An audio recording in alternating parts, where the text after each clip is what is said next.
everyone, and welcome to Books Unbound, the podcast where we unbind books to get to their hearts with your hosts, us. It's Ariel and Raeleen. Hello. Here we are, everyone, once again, back here to talk to you guys about books, mainly. Yeah. Sometimes rare, like sometimes not much on an episode. Those are crazy, though. When that happens. I've got a couple books. Usually I start talking about F1, so let's not get back into that. What do I have written down here for things I want to tell Raeleen about? Mm-hmm. I have two things. Number one, Canada made it into the top 16 of the World Cup. Hell yeah. I actually got a news alert about that, so I did know that. I was like, oh, go Canada. That's so awesome. It's so exciting. It was so fun because I happened to have friends over. My family was over. CJ was over. We were all here. There was like a group of 9 of us. Oh my God. And we had been doing something, so we couldn't watch the game, but we ended up getting home a little earlier than we thought. We threw the game on. There was only 15 minutes left, and we got the goal in the final 3 minutes. It was so exciting. So anyways, I don't know how much farther Canada can go, but we've never made it this far in the World Cup, so it's just been fun to watch and follow along with and everything. Anyways, I had to kind of share the Canadian pride on that one. But the other thing I have here, this is a sign of the times, Raeleen. This is big, what I'm about to tell you. Okay. I read outside. I'm so jealous. So basically, I was at home by myself for a few days, just because everyone was like, sometimes people are in different places. I was by myself for a few days, and I was like, I was feeling a little stir crazy. I was just like looking outside, and the weather was really good. And it was just one of those things where I was like, I just in that moment realized I could go outside. Right. Because most of the year you can't, right? Like most of the year, the idea of reading outside is cute, but the second you step outside, it's so cold. Even though it's sunny, it's cold that you I think my brain had just shut that off as an option. But then I was like, it's 22. Yeah, hang on. It's sunny. No longer cold. I could go out there and read, I guess.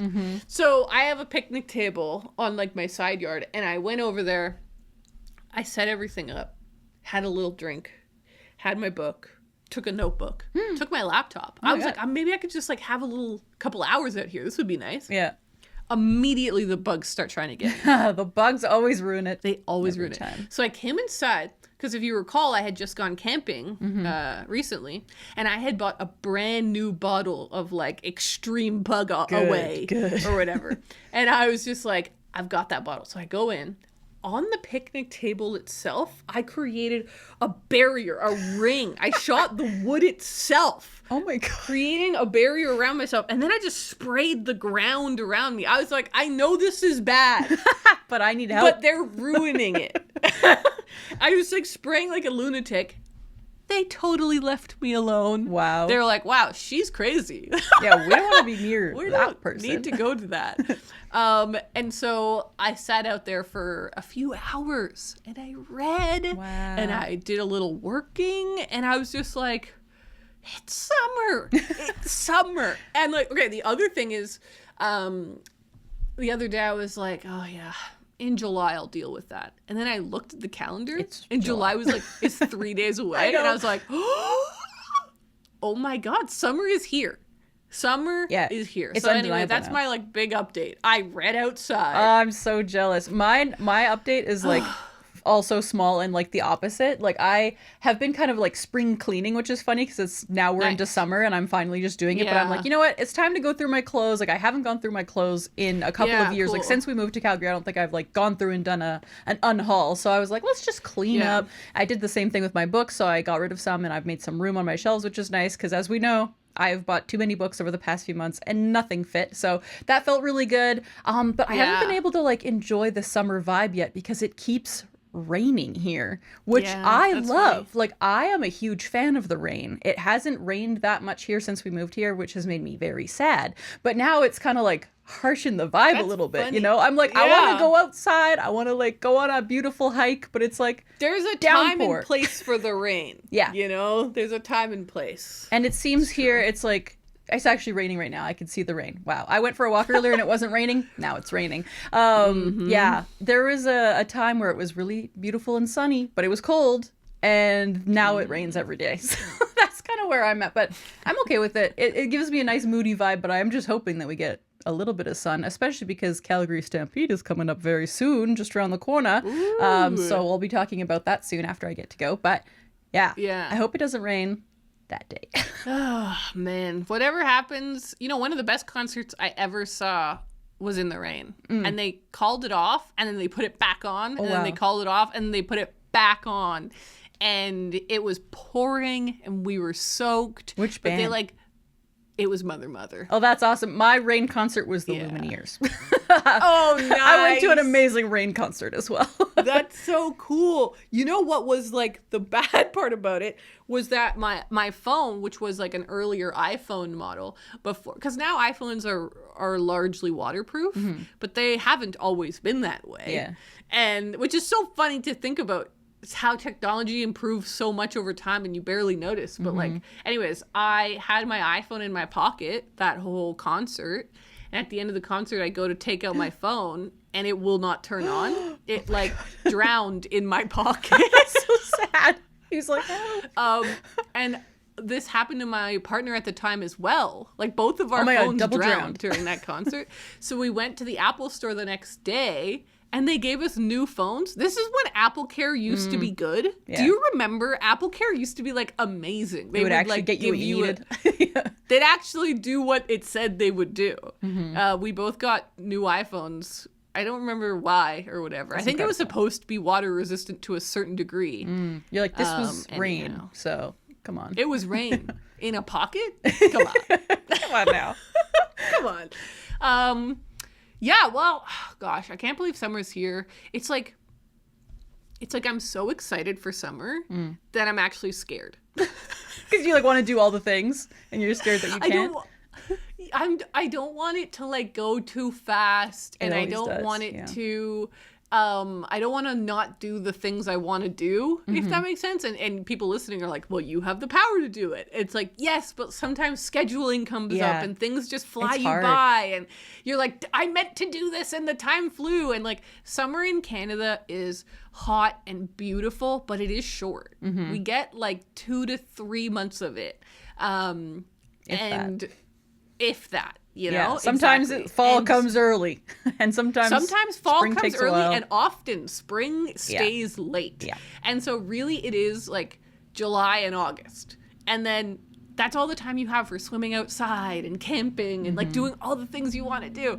So anyways, I'm like so excited for this because I know it's going to be an amazing summer and I have all these things booked and things planned, but I'm also like, oh my God, it's here. It's finally here. And like, I have to, oh God, I have to start now. It's time to swim. I haven't gone for my first outdoor swim of the year yet in Canada because it's been too cold. But I think I might have to just go. Just do it. Started. Yeah. I have to kind of do the same thing. Just do it anyway. Just do it. I know Shia LaBeouf is what is that term? Persona non grata. But do you remember his Just Do It thing? God, that was I think about that all the time. Big. I know. That was so big when that meme happened. What was he doing? I don't know, but that still inspires me sometimes. Just do it. Oh boy. All right, well, that's all we got. It's very tame. Very tame. Honestly, I've been sitting around, reading, watching movies, enjoying the rain, going for walks, so doing yoga. Ultimately, like, I've been having a chill time. I read outside, and you said, oh, I read inside. I read inside this time around. Big updates, you guys. Yeah. Well, okay, maybe we don't have big news, but you know what does? The world. Let's go ahead right now immediately and jump into book news.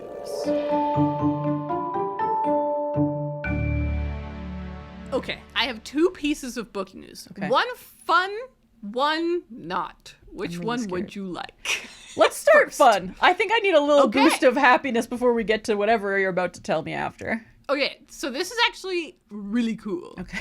Did you know, I forget if I told you about it or not, but did you know that Tove Jansson illustrated a version of The Hobbit? Yes, I'm remembering this now. They are actually releasing it in English. Oh my gosh, yes, because I remember it was a different language, so there was Yes. no hope for Yeah, and so it is finally for the first time ever being published in English, and it comes out September 24th of this year. Wow. And I'm just so excited about it because obviously I actually read The Hobbit this year, which is funny. And because I was reading The Hobbit, Connor sent me some of the pictures from the Tove Jansson version. And he was like, I don't know if you've ever seen these illustrations, by the way. They're amazing. And I was like, we need to buy this book. And we looked into it and it's not available in English. So we were like, damn, maybe one day. And then a couple months later, here we are. And they're publishing it. So that's sick. So exciting. It looks so beautiful. And so anyways, I definitely recommend people look into that because it's a beautiful depiction of that book. Cool. So that's really cool. Okay, that's exciting. The other one, I guess, we talked about Hollywood Ending by John Green being announced? I don't remember if we did.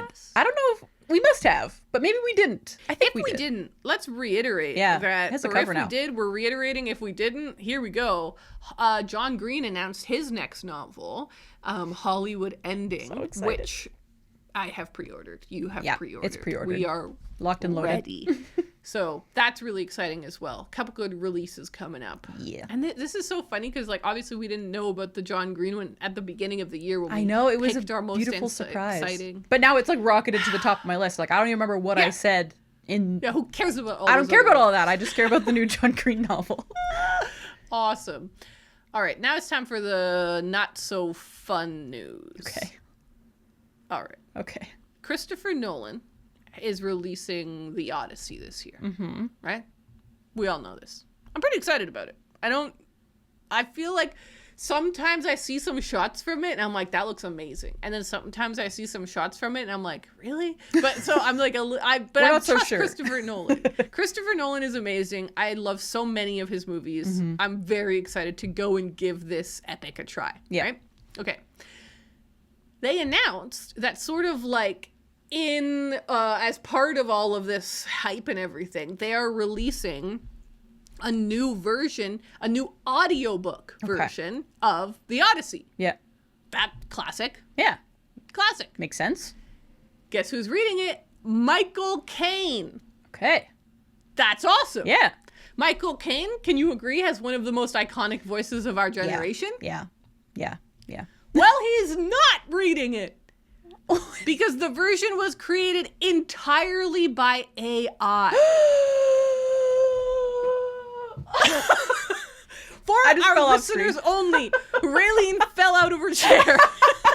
I've never done that before. This is the first on Books Unbound. I just fell out of my chair. I don't.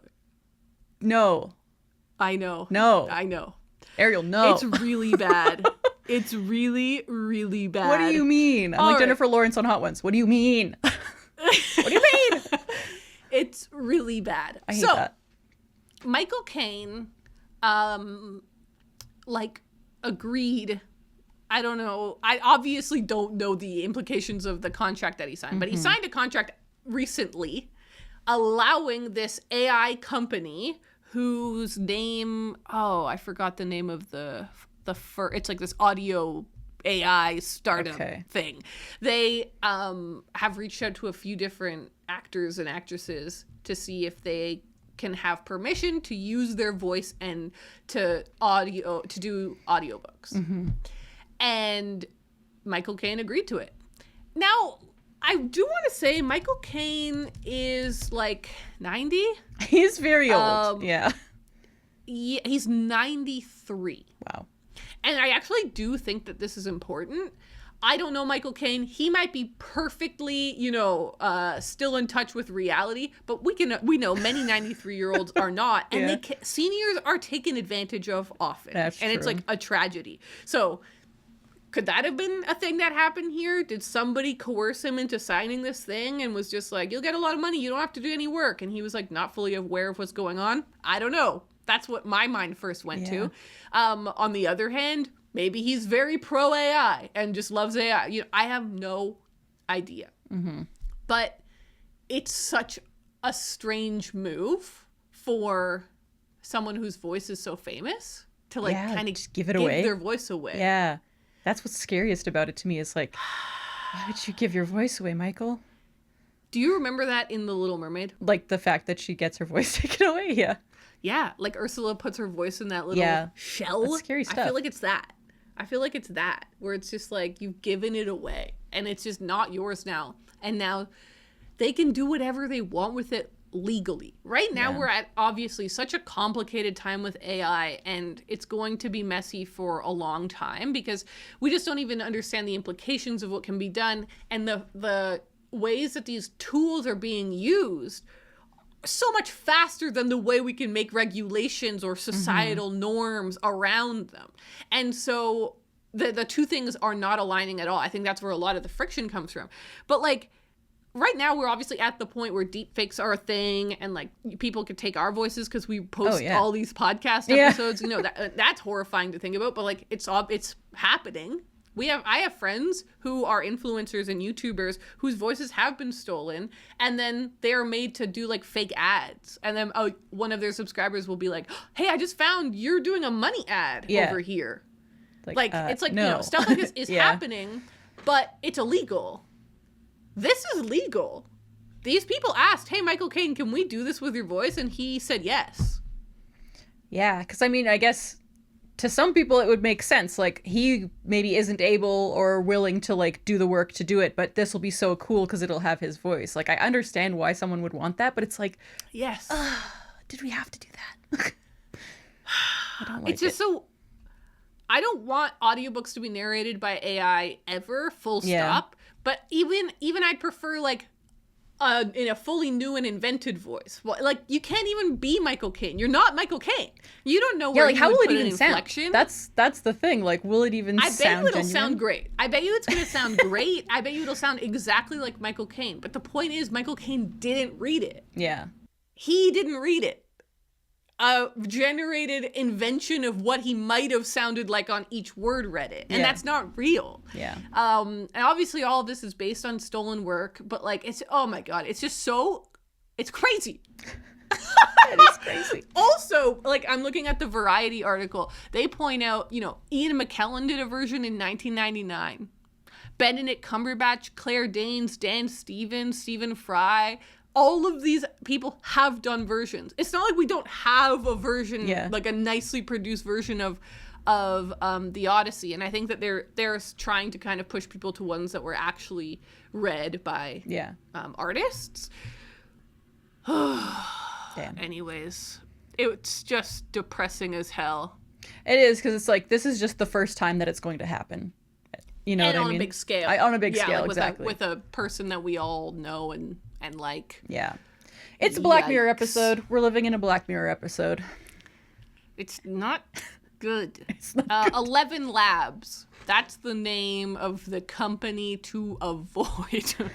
Okay. Anyways, noted. You know, AI is clearly upending so many industries. It's meddling, it's destroying, it's disturbing so many industries. And I like talking about it on Books Unbound because you and me are readers in the year 2026, and these things are impacting the ways that we read. And everyone listening, you guys are readers and lovers of books as well. And I think it's important to think about how it's going and what's going on. But we're also not investigative journalists. This is just like an amateur reader to an amateur reader. Like, what do you guys think of this? So I think I like bringing them up for the book news because I think it's important what's going on, and I think it's important that we're all talking about it and thinking about it, because like this, for example, is completely egregious. This shouldn't happen, but it is happening. And you know what it means, right? It means that some actor didn't get paid. Well, exactly. Like anyone else could have done it. A human Somebody being. would have read it. Yeah. And it would have been awesome. Like there's so many people who would be very capable of having an awesome voice and reading the book. Yeah. Yeah. So it's just, I think it's important to think about and talk about, but I also like that Books Unbound, we really try and stay positive. So we're going to move swiftly on. Away from that. What we need to talk about, Raeleen, is it's the end of a quarter. Isn't that so scary? It was scary when we said that 2 weeks ago. We were like, oh, I think next time we have to do a quarterly update. And I was like, but what do you mean? Like, this one just started. Huh? Now here we are. I had to think of goals. Yeah, let's do it. So, we just finished Q2, also known as the spring quarter. Love that. I actually really like that. It's very businessy. We are going to tell you guys about how our reading went kind of overall in the last quarter, any trends or things that we noticed that are interesting. But also this year, if you're just joining us, or if you need a friendly reminder, this year we're changing up how we do goals. Instead of setting a bunch of goals at the beginning of the year and trying to complete them throughout the year, this year we're setting one goal every quarter and trying to achieve it in that time. The hope with that system is that it will be more topical. Like, you feel like doing this goal right now, so you set that goal, you do that thing, and in 3 months, you might be over it. That's great. You're free of it, is the idea. We're going to see how that's working because it's our first time ever doing it. But like I said, we're in the spring. We just finished the spring semester. You're on fire with these. Thanks, man. I had a terrible spring of reading. Terrible. Me too. My worst ever, possibly. Bad. I think it might be my worst ever. Like, last spring, I read 7 books. Spring before that, it looks like, oh, wow. Holy crap. I read 10 books. And like, it's closer to that. This year, 3. Ooh. 3. I don't even know. That's Raeleen. Yes. That's a book a month. That's not very good. That's not very good. That's not good at all. I don't quite understand it. I'm like, maybe I forgot to write one down, which I would not be surprised at because I've been also doing a horrible job of tracking my reading this year, which I don't understand. But yeah, I only read 3 books this spring. January, February, March, April, May, June is spring, I guess, right? So yeah, I read Driven by Susie Wolf, which I did really like. The Blue Castle by Lucy Maud Montgomery, which I loved, but was a reread. And The Mechanic by Marcus Elvis Priestley, which I really didn't like. And it's sort of on the edge, actually, half his age. I read at the very end of March. So I kind of am counting that as a spring read, sort of. So that one would be, so I guess maybe 4 books if you look at it that way. And I didn't like that one either. Damn. So it was just like, not only did I not read very much, nothing. I also just felt like I didn't love what I read. That what I did love was Driven. I did like Driven, but it's not like my new favorite book. I enjoyed it. I learned from it. And with the Blue Castle, I loved it, but it's a reread, so it's a little bit like, of course I loved that. I just didn't discover any new books or new authors or new niches or new interests or, god damn. Shoot. I read 2 fictions, 2 non-fictions. 3 of those were first time, but like, whatever. Not a lot of data here. 1 was read on paper, 2 were read on audio, 1 was read on e-reader, so there was a spread of modes. Interesting, yeah. I'm looking at that too. I don't know, man. I don't even know what to say about these statistics. It's not good. Yeah. Yeah, and I feel like I read like a decent amount of volume. Like, I'm just looking, I read at least 10 books, but it was like I was trying to squeeze in like graphic novels and things because I felt like I wasn't reading much. And so I kept finding myself scrambling to be like, I gotta read something. And so that was like, that's what I'm seeing when I'm looking at all these titles I read. I'm like, yeah, I was just trying to squeeze something in with that one and that one and that one. And like, there were a few in there. Like you said, like I enjoyed a few books, but I didn't find a new favorite. And overall, I would say I was middling to disliking most of the books I read, which is like not good. But not all of them. Not all of them. There were some, like I read Men Without Women by Haruki Murakami, which is good. Like I read Everything is Tuberculosis by John Green, which I loved. Nice. But that was like, you know, a quick audiobook that I threw on. So I feel like that didn't take up a lot of my time. And when I'm looking at like the volume of things, it was like, yeah, just a lot of like 3-star reads. A lot of like things that weren't that memorable maybe, which is kind of sad. I feel like I am moving into a new era of the year though, so I'm not. I agree. I don't feel like down in the dumps about it anymore. I feel down in the dumps about spring, but I am feeling good about summer. Me too. So in that energy, that is the beauty of this new system we're trying, where it's like a quarterly ability to flip the page, turn the leaf over on a new idea. Before we do get to like solidly turn that page though, we have to talk about our quarterly goal. Yes. So I totally failed mine.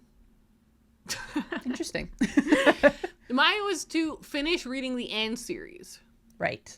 I don't know what happened. I mean, I do kind of know what happens. I was so excited to read Lucy Maud Montgomery and to get in the mood. And then I got that new e-reader, so I was like, ooh, I'll just throw on, I don't know, The Blue Castle. So then I spent a happy week reading The Blue Castle. I was like, okay, now I should read the Anne series. But I was like, I don't know, I'll just read The Tangled Web. So I start reading that. And then that one's really dragging. But then I traveled a lot and like I did all this stuff. And like that really got me behind. And then by the time I looked at everything, it was the end of June. I was like, oops. Why did you spend so much time reading 2 non-Anne Lucy Maud Montgomery books? What were you doing? You were so close. You were just like one lane away from being in the right lane. Exactly. Like it wasn't like that I totally missed the turnoff. It was just that like I was so close. Yeah. I was in the wrong lane. I don't get why I did that. That was really strange. You know, mood readers do a lot of strange things, let me tell you. Sometimes it doesn't make any sense at all. You're like, oh, I love this book. Would love to read something else just like it. Read something the opposite. Never mind. Yeah, I understand. One thing that, like, I don't know if you're going to talk about this later on as well, but I just kind of wanted to add it on here is usually you and I really try and read something for Pride Month. Because that's important and we care about that. And we have lots of books by LGBT plus authors on our shelves and we want to prioritize them. And this, like, I read one book in June and I finished an audio book at the beginning of June. Damn. Like, yeah, you just didn't read enough and I don't like that kind of stuff passing me by. Yeah. So anyways, it just was excited to I am flipping the page because that's my admissions. So here I go. Ready? I'm like, guys, for who are audio only, I'm physically holding a book and I'm going to flip the page. Thank you. The turn has happened. I'm on a new chapter. Expunged from the record. And what was your like year for the full year goal? Because we both also made a goal for the full year. Yes, to continue working on my book history website. Oh yes. Which I kind of want to talk about in the summer section. Okay. But you're right to bring that up. Because Gotcha. Because I have that I have that as part of my update. Okay, I'll go into my quarterly update and then we can move into our Q3 stuff. So my quarter 2 goal was to read at least 3 books by my most owned authors, meaning any author that I owned 3 or more unread books by. I had 9 authors to pick from. And so in my head at the beginning of this, I'm like, that's great. That gives me like at least 30 books to pick from. So it's like kind of a TBR, but also kind of not. And it's like authors that I'm excited to read. Like I've got Stephen King and Murakami and like Joan Didion and like all these people that I'm excited to read. And so I'm like, this is going to be great. And I started off pretty strong. I did read Dr. Sleep by Stephen King. Feels like forever ago now, but I did read that at the beginning of, sometime in March, I guess, so for the beginning of this challenge. And then in Mashed Potato May, I did read Men Without Women by Haruki Murakami. So I was like, okay.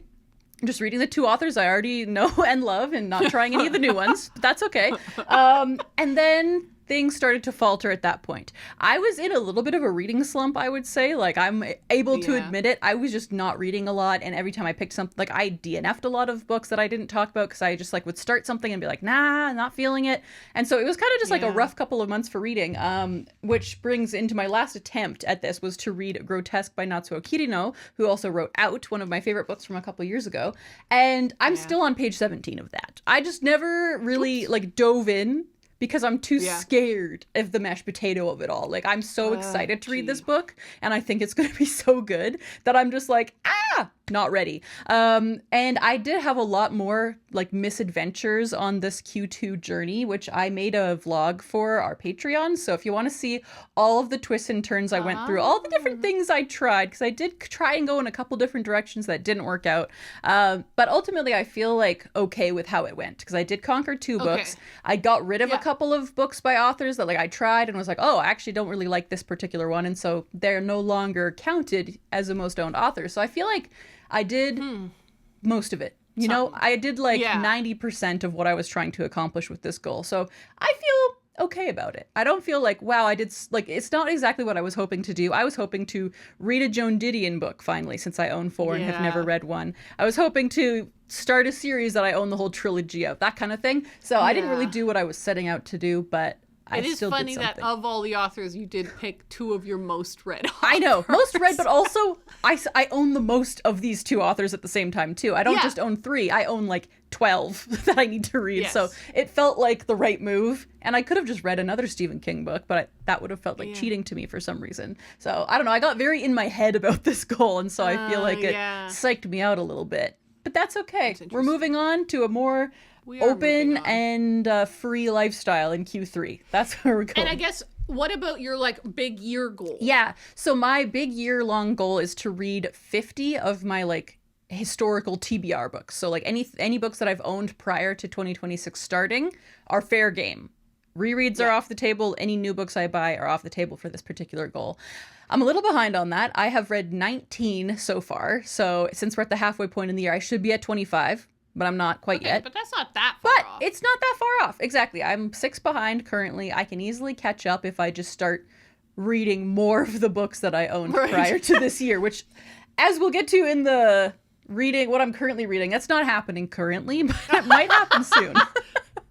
And it also might not happen soon based on the trends that I'm seeing in myself. But yeah, that's so interesting. I feel like it could still happen. It's interesting as a goal because obviously you set that goal before the giant book buying you've done this year. Yeah. And all of the book buying you've done, you've bought really cool books. So why wouldn't you want to read those books that you've bought? But if they don't count. I mean, and the thing is, like, my ultimate goal was to just read a lot of both. But I'm not, I'm just not reading enough volume right now to, like, make it what it needs to be to reach my goal. But I might get there. I think summer could be the season, like we say. I think it's going to happen for us. I think we should have, a reading summer. I agree. Yeah. Reading parties. That's what we should do. Yeah. Deal.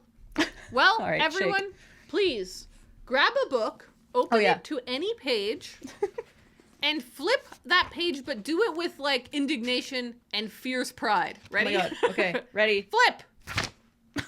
New chapter! I opened up to a new chapter. Era. Literally. Incredible. Literally. Incredible stuff. Okay? It's a new era. It's a new time. Wipe the slate clean. Here we are. Okay, it's summer now. This is the summer where it all changes for you and I. Okay. It's time to announce our new goals. I have basically 3 things that I want to talk about. Ooh, okay. The first thing is just to, I guess, do a little update on books I'm anticipating. Because I have 2 more on my list that are from the beginning of the year. Heartstopper Volume 6 by Alice Oseman. Heartstopper Volume 6. I forgot when it releases. July 2nd. Right. Oh my God. So that's this week. I was like, it's in July at some point. Yeah. So it's actually physically not out yet. So I haven't been able to read it, but it will come out this summer. And so I will be reading it this summer. And I am excited to check that other little to-do off. Right. The other book that I have on my list is Garden by Hiroko Oyamada. That book has not come out either. Garden by here. I think it might have come out in England now. No. I think the UK got it earlier than we did for some reason. But yes, the one in Canada doesn't come out until September. And so I also don't have access to that one yet either. So maybe I'll order it from the UK, but probably I'll just wait for it to come out here. And so that one is kind of in waiting. So I kind of like checking in on that, though, because really, as long as I read Heartstopper this summer, and I mean, what a joy. Yeah, that'll be perfect. That'll be great. That's not a big ask. That's a fun thing to get to do. I kind of will be staying on track with my books I'm anticipating. And for context, the ones I have already read that were also on my list were Half His Age and Gumshoe, which you've also Which were, read, I think, mine too. Yeah, I was trying to remember. I'm like, what did I even say? I think it was just those 2 books. Yeah. Okay, so then to check in on my larger goal, I've fallen behind on this in a way that I'm like excited to have a big emphasis in on this summer. Make my book history website. This started as a small idea. And then I blew it into a giant idea. And then I was having problems with the code and all this stuff. And I was just like, I think I need to relaunch it as a small idea. And then build on it. Yeah. But not like, I think I just tried to go too big, too fast, too soon. Right. So I'm excited for that. Lots of people are already subscribed to the kind of the newsletter that I have for that. That will be like an update once things are launched. I will link to that again if you want to be a part of my launch for that, but it's something that I'm like actively excited to work on this summer, and I feel like I'm in a better space of mind for that. Nice. But now it's time to talk about my quarterly goal. Okay. I thought about this a lot. I was like, this is an opportunity, okay? Yeah. Like the reason that I set these goals for myself is not because I like have a chore. It's not because like I have to. It's because I want to, and it's because it helps me achieve the things I want to achieve. And then I'm thinking on like, why have I failed both of my quarterly goals this year? And like, what can I learn from that? And I think a few of the things that are I know they're obvious. I know when people are listening to this, everyone's listening and they're like, stop setting TBRs. And I'm like, I hear you. I know what you're thinking. But I want to. And you're right, but I want to. I know, making TBRs is so fun, even if we can't stick to TBRs is so fun. It's one of my favorite things. You've hit the nail on the head. Yeah. It's so fun. And it's like, the truth is, I have hundreds of books I want to read, and being able to be like, I'm finally this quarter going to tackle this set or this set. Yeah. It's fun to have that ambition and everything. Agree. So that's why I keep doing it, even though it doesn't work. But it's not working. So I'm like, we can't do a TBR goal this not quarter. A third time. Not a third time. Also, I've been thinking about, like, who do I want to be this summer? Yeah, this is a bigger question. It's a bigger question. Exactly. It's a bigger question. I'm like, who do I want to be this summer? What do I want to focus on this summer? Like, what would be something that makes my life better in a way? And that's how I landed on the goal that I landed on. Okay. Again, I wrote down so many ideas. I was brainstorming. I ended up with this simple, but it requires depth, like commitment, challenge. Okay. Every Monday morning. Whoa. I need to read for half an hour. Okay. Yeah. That's a good one. Right? That's really good. Thanks, just man. A specific actually reading goal. Not about what you're reading, but it's just to read. It's not not about what I'm reading. It's about actually reading. Because especially now that we've all gone through and looked, like we've talked through my reading, I just didn't read that much. Yeah. Yeah. And I'm thinking about this year, and I'm thinking, about this summer, and I'm thinking, I don't want that to continue. How do I make sure that doesn't continue? And I'm like, well, I need to read more. I need to insert more reading into my life. And, there were certain things that meant that I couldn't read, like just schedule things that will be different.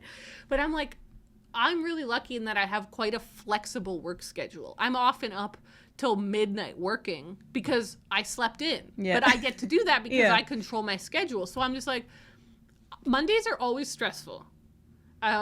What could I do to make a Monday morning nicer?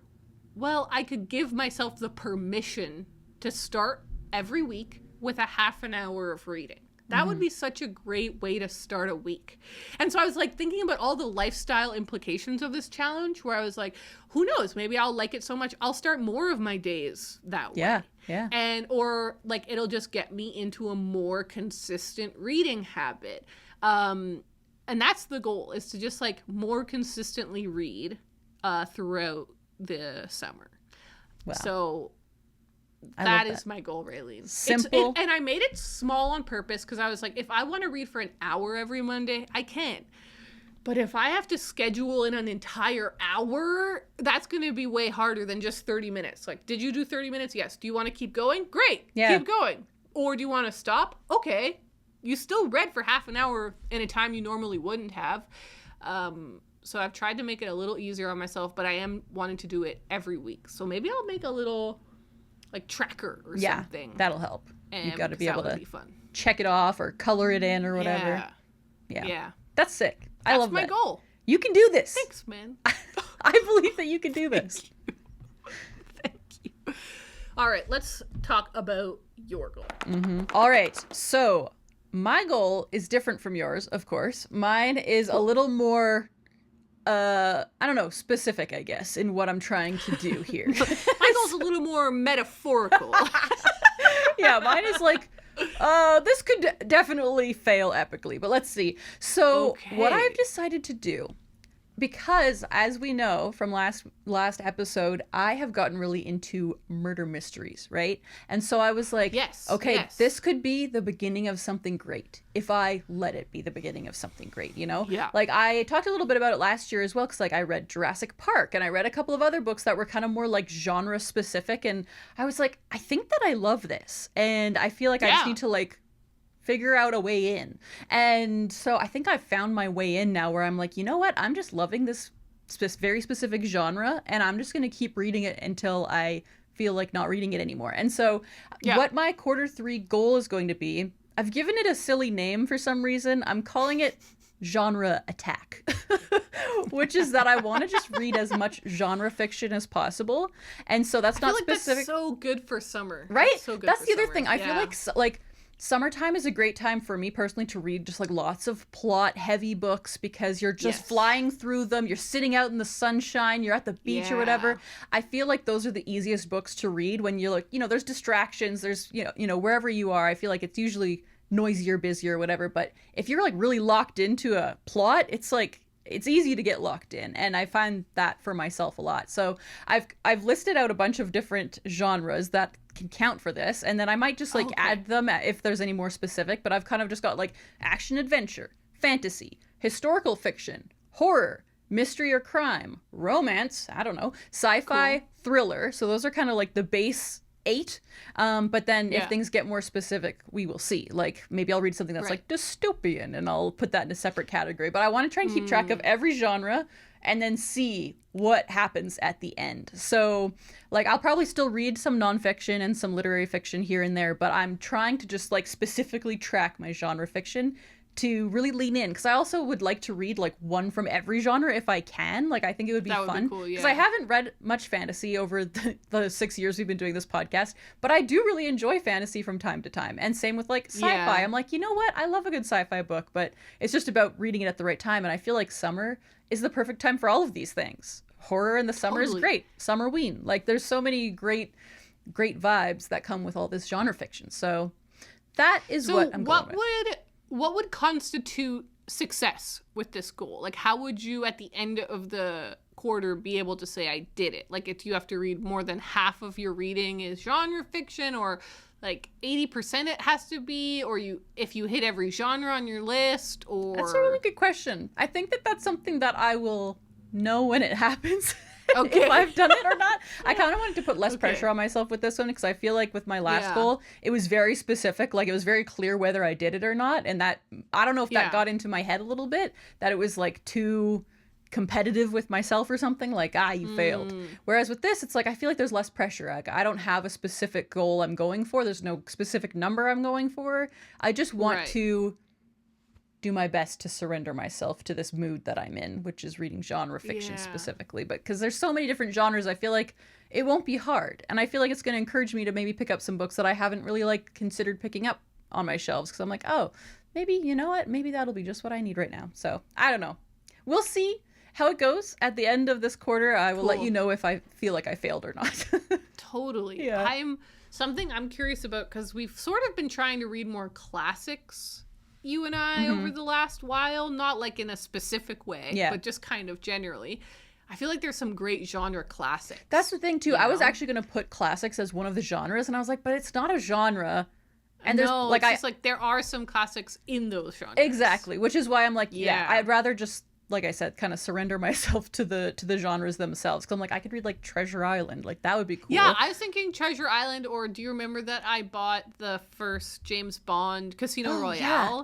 I'm like, that's like a spy thriller. Oh yeah, it's a classic of the genre. So I feel like there's some cool.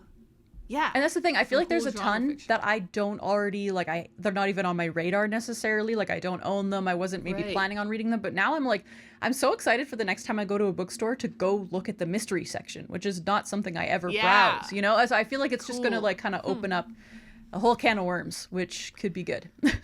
That's really fun. Well, I'm really excited to track this into, I agree, this sounds like a really fun summer goal. Yeah. I feel like it matches the vibe of summer in a great way. I'm so excited for us, and I'm so excited for summer. Like I say, I'm so excited I'm scared. It happens. So, good luck, Raeleen. Thank you. Handshake. Good luck to you as well. Handshake. And good luck to you. And good luck to all of you. And to all, a good night. Okay, so that is our big quarterly update. Whatever quarter you've had, let us know. We love to hear how your reading is going. If you're setting quarterly goals like we are, please check in with us. Tell us wherever on YouTube or Patreon or Instagram. Let us know how you are doing. And now we're going to do our normal reading update, where we just tell you how things have gone. So I have 2 books to talk about, Raeleen. Okay. I have really enjoyed reading these 2 in tandem.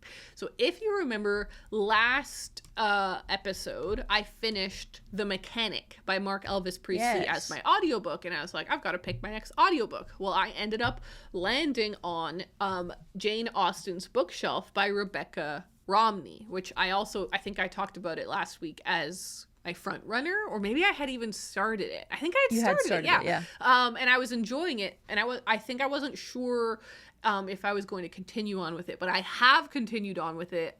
I'm about halfway through, and I'm loving this. Yay. This is so good. It is such a great read. I think it's speaking of genre, this genre of like literary, almost essay book that's tackling an author or a subject is so perfectly suited to this. It's just perfect. Yeah, it's just perfect for what it is. It's like a perfect thing. So if you are a Jane Austen fan, but if you're just a fan of classics in general, like you enjoy classic literature, I really recommend this book. So I shouldn't say that, I guess, because I'm halfway through. It could go to hell in a handbasket in the second half. Probably won't. It probably won't, but that has happened to me before. Yeah. So I do put a little, I'll let you guys know next episode if it stayed as good as it started.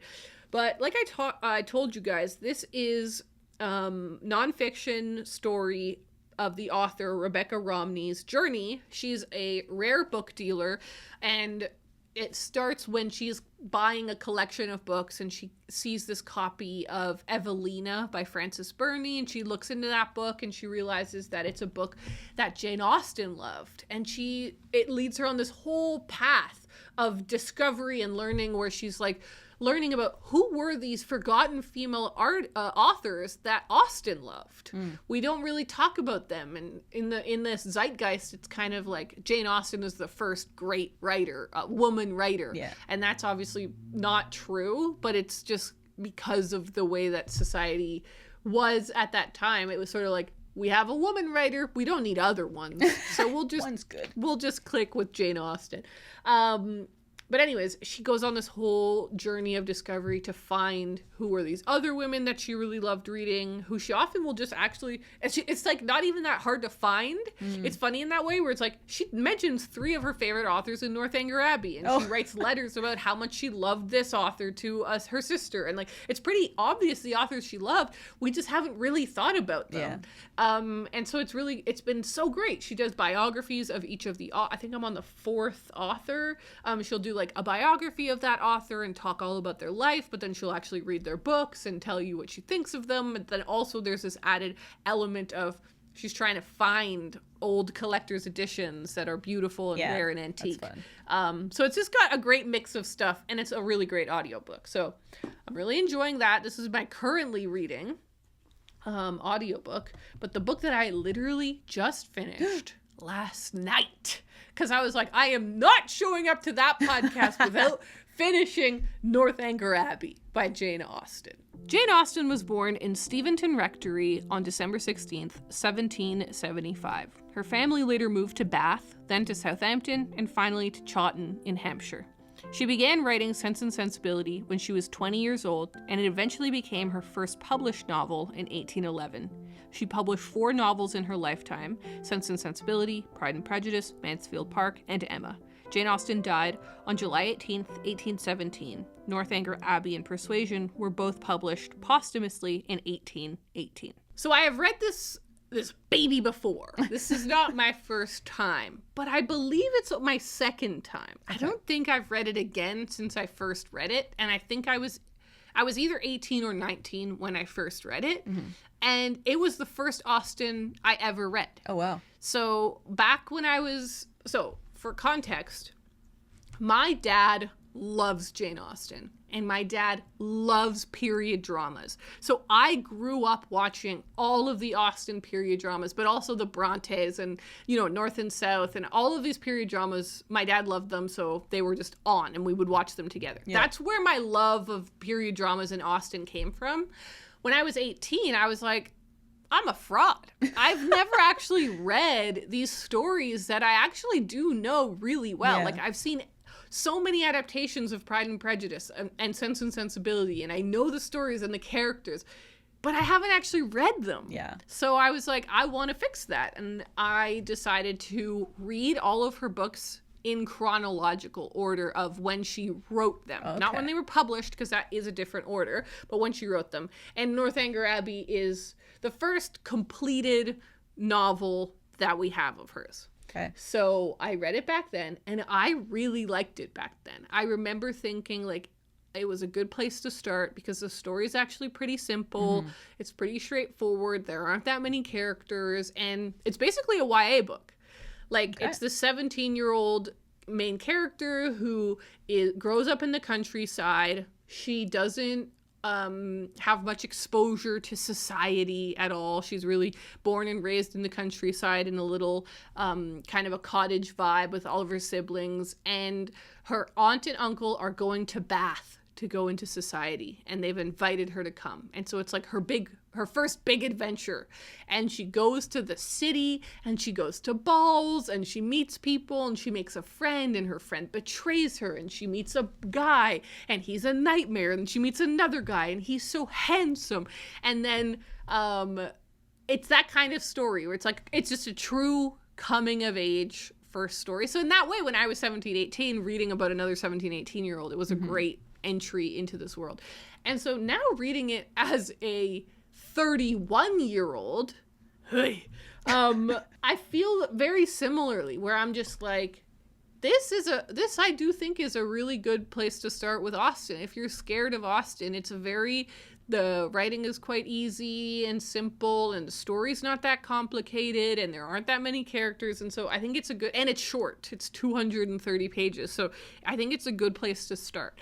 All that being said, I don't know if it would really depend on the person and the friend, but I don't know if I would tell people to start here, because if you're gonna put in the effort to, if you're like, I want to read all of Austen. Yeah. I'm committed. Where should I start? I think I would say Northanger Abbey, because then you can also see where how she grows as an author and everything.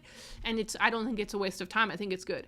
But if you're only ever going to read one or two Austens in your life, I wouldn't read Northanger Abbey because it is a pretty simple story. It's a little like it's you know, it reads like a debut novel, to use that term that we all say. It's like, it's a pretty good debut, but I look forward to their next book. How pretentious are all we? That's so funny. But yeah, like, it does have that energy a bit where you're like, it's a pretty simple story. It's pretty straightforward.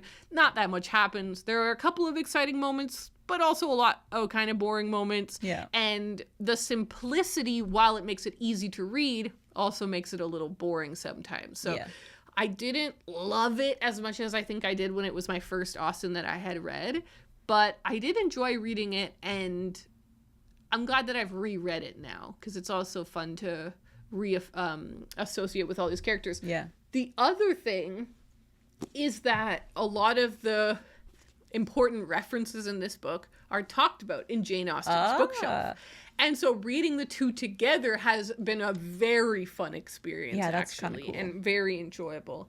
So I am tomorrow going to go to, I held on to it for today's recording. Tomorrow I'm going to the post office. I'm sending it to, I think Lena is who I'm supposed to send it to. And I will finally have done my big mission, which I should have done a while ago. Wow. But it is complete. Congratulations. That's my reading update. Those are the books that I had to talk about. What about you?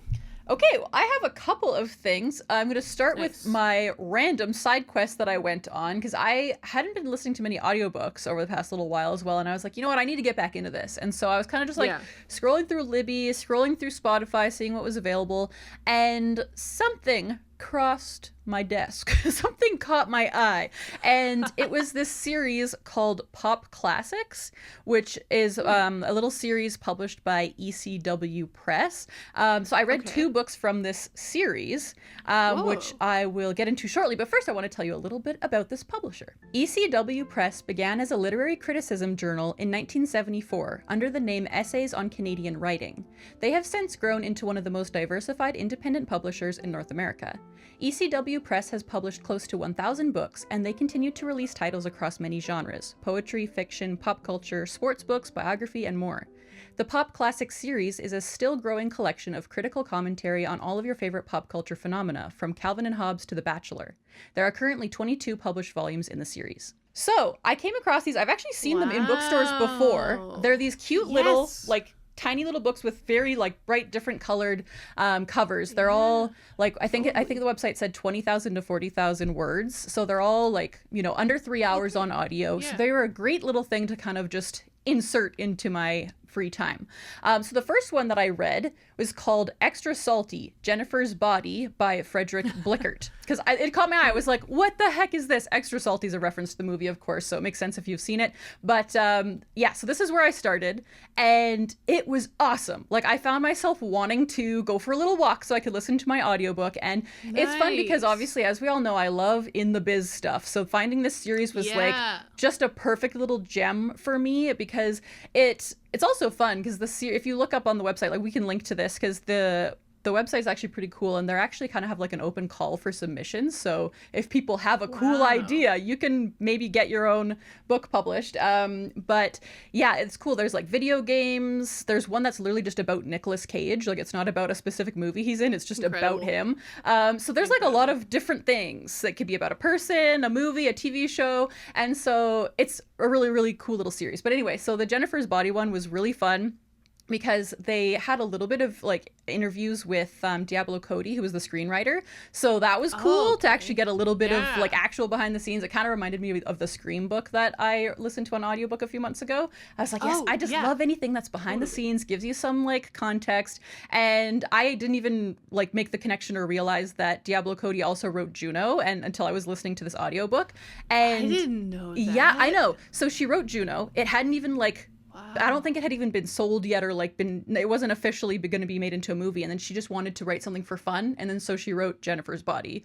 And then that later became a movie and is now like a cult classic. And anyway, so it was so fun hearing all the behind the scenes of like how the movie was first perceived when it came out and kind of what has happened since then.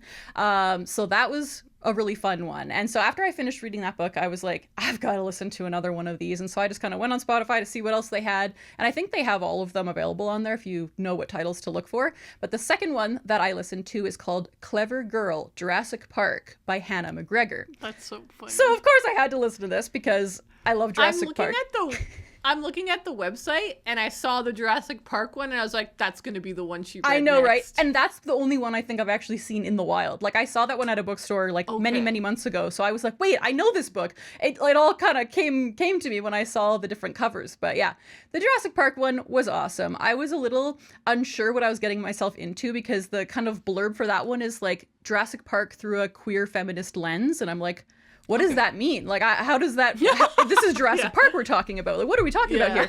But it was actually very interesting. And she made a lot of very interesting points. Because for those who don't know, in Jurassic Park, like, all of these scientific men decided they wanted to make dinosaurs again. And so they do that. And all of the dinosaurs are female because they don't want them to breed. And so that's, like, part of their whole thing. And so you've got this, like, huge cast of all these female dinosaurs and they're all super angry and like so there's a lot of kind of layers to it that I was so like, fun you know to what? think about. It's an interesting argument. And yeah, so I found that one really interesting too. And I highly recommend both of these, and I highly recommend people just check out the series in general because there's probably something that you're interested in, one of your niche interests.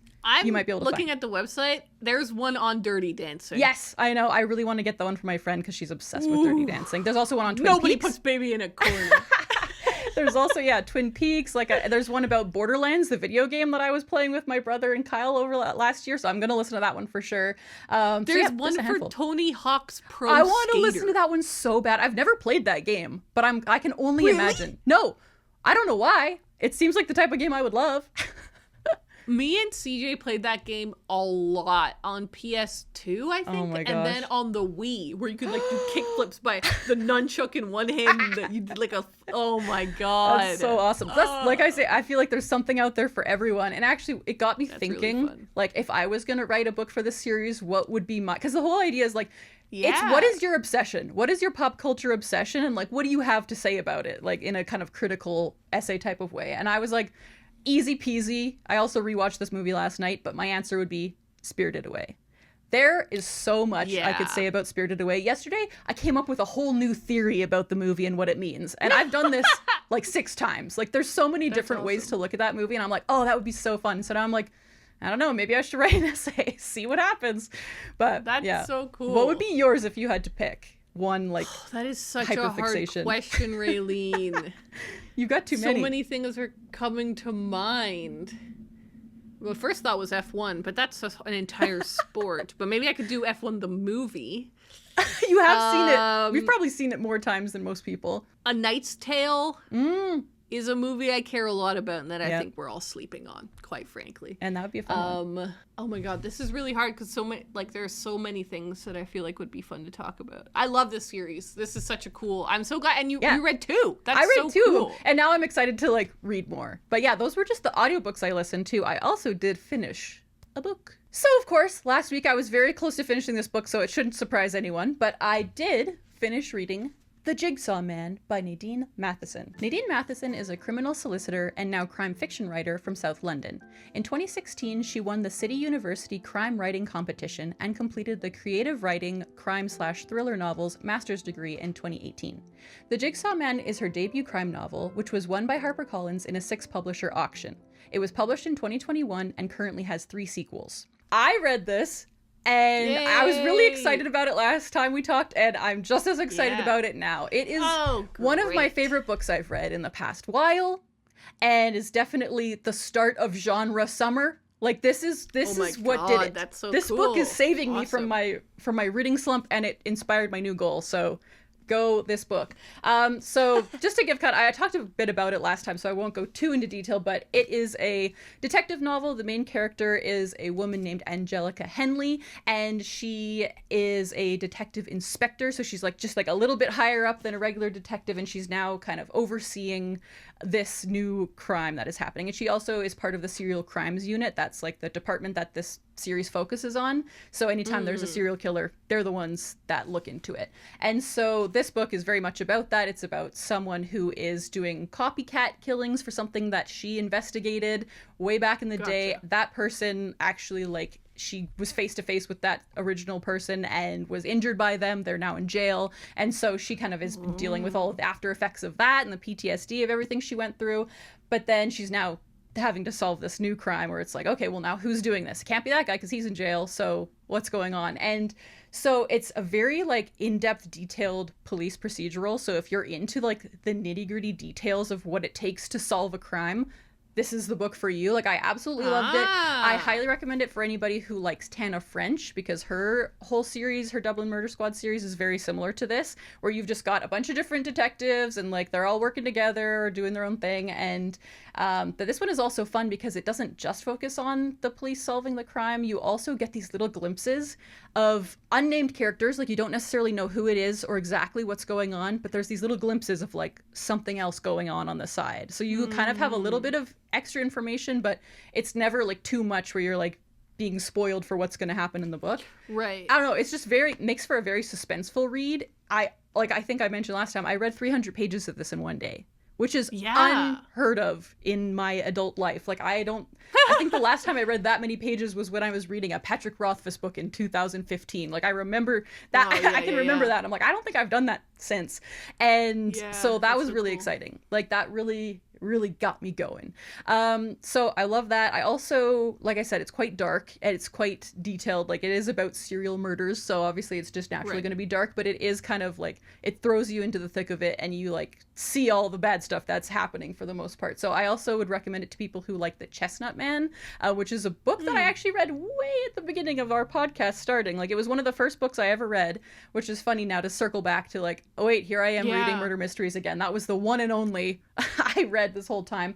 But yeah, absolutely loved it. And I mean, that kind of leads me into the next part of my reading and everything. My book haul. I have a little book haul, but I'll just kind of go into I'm now reading the sequel. So this is The Binding Room is book number 2. Why is the cover completely different? Okay, Ariel, I need to show you something really scary. I have the first 3 books here.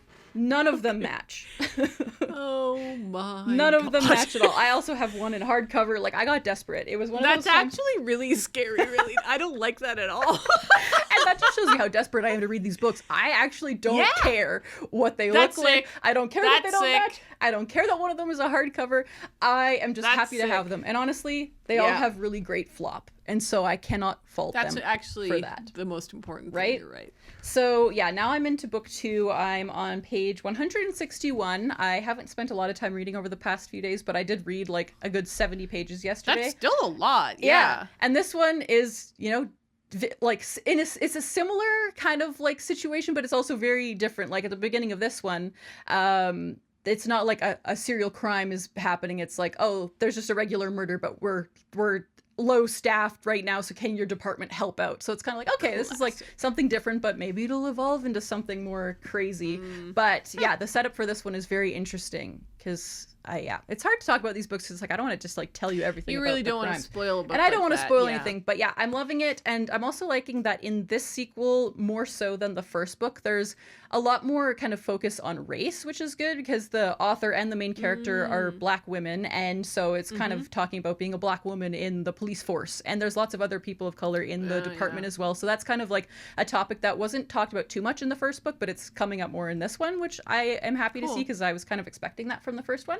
But yeah, very good. And so I'm just having a great time with that. So I just bought the second book. Like I said, I also bought the third book, which is The Kill List. And she also has a fourth one that I think just came out. And so now I'm going to be hunting for that. You know, I'm not in a huge rush, but I also kind of am because I'm probably going to fly through these over the next little while. Yeah, that's so fun. Will that one match any of them? It'll be a hardcover at least. Okay. So this is going to be one of those like crazy looking series where nothing matches. I actually had the same thing when I was buying the Tana French books. My first 2 were mass markets. The rest, like 2 of them were like little UK paperbacks, so they were like slightly taller, and then the rest were like North American trade paperbacks. It was just hideous. None of them matched. It's really scary. A huge problem. It's not good. No, it's not good. Not but good. What is good, and what I wanted to point out, is this is, I think, the first time I've read a series successfully in years. Like, that's do you know so what I mean? Interesting. When was the last time I read a sequel? Read one, and then you read the next one. Yeah, and then I actually read the next one instead of just letting it sit on my shelf. Exactly. I don't know. There's something. Wow. I feel like there's something there, you know, like I think that this whole genre fiction thing might be unlocking something in me. I guess I just remembered that I did read the sequel to Jurassic Park, but it wasn't immediately after, so it doesn't count. Yeah. And it was only 2 books. But anyway, all of that aside, I did also buy a couple more books. So those were the main reason I went to the bookstore, but I did get a couple of others just because I was there, you know. So the next one I got is called Tokyo Express by Seicho Matsumoto, translated by Jessie Kirkwood. So this is kind of a random one that I had, like, I've come across it online a couple of times, and I was like, if I ever see it in the store, I'll buy it. And then I saw it and was like, oh, I forgot about that book. So this one is also a detective murder mystery, and it's kind of a classic, I think. Like, this one came out, it came out in 1958. So it's an older one. They've been re-releasing a lot of older Japanese crime novels lately, I've been finding. Lots of really cool, beautiful covers now, so it's kind of a good time for me as a new crime reader. This one, like, on the back, let's just see, it says, in a rocky cove at Hakata Bay, the bodies of a young and beautiful couple are discovered. Oh no. Standing on the cold beach, the police see nothing to investigate. The flush of the couple's cheeks and the empty juice bottle speak clearly of cyanide, of a lover's suicide. Oh my god. But in the eyes of 2 men, senior detective Torigai Jutaro and Kichi Mihara, a young gun from Tokyo, something is not quite right. Together they begin to pick at the knot of a unique and calculated crime. And I'm sure there's something to do with a train. That's what I was reading the back, because I wanted to see what the train had to do with it all, but no mention of the train. But that's okay. So you get to figure that out. I can figure that out later. So I am really excited about that. And then the last book I got is one that you already own, I think, which is Abigail by Magda Szabo. Oh, yes. Yeah. So this was recommended to me by one of our listeners as well, because a couple episodes ago I mentioned that I enjoy books that are set in institutions, and this one is set at a boarding school. So I'm like, yep. Right. And it's also set in the 70s. It's kind of coming of age. It's about a young kind of privileged girl being sent off to boarding school, and she like tries to escape. She doesn't want to be there. She's a bit of a brat. And I'm like, that just sounds awesome. And it's in the nice New York Review Books editions. I always love these, so it would be cool if I read one of these days. I keep buying them and not reading them, but I am very excited about all of them. That's so cool. So, yeah, I like that your haul was kind of tangled up with what you're currently reading. You had to go out and get the next book. I'm actually reading the books that it's so fun. It reminds me of being a kid or like a teenager, just like, I gotta go get the next one. Like, I was so desperate. I actually had like, and that was the thing, like over the weekend where I was waiting, because I had like put the books on hold at Page's bookstore. They happened to have them used, which was so lucky. And so I was like, I need to go get those, but I didn't have time to go get them. And so I just didn't read anything. So I was like, I don't want to start another book until I can read that one. So I feel like giddy. I feel so excited. That's why this summer is gonna rock. I know. That's what I'm saying. We are off to a really good start. Mm-hmm.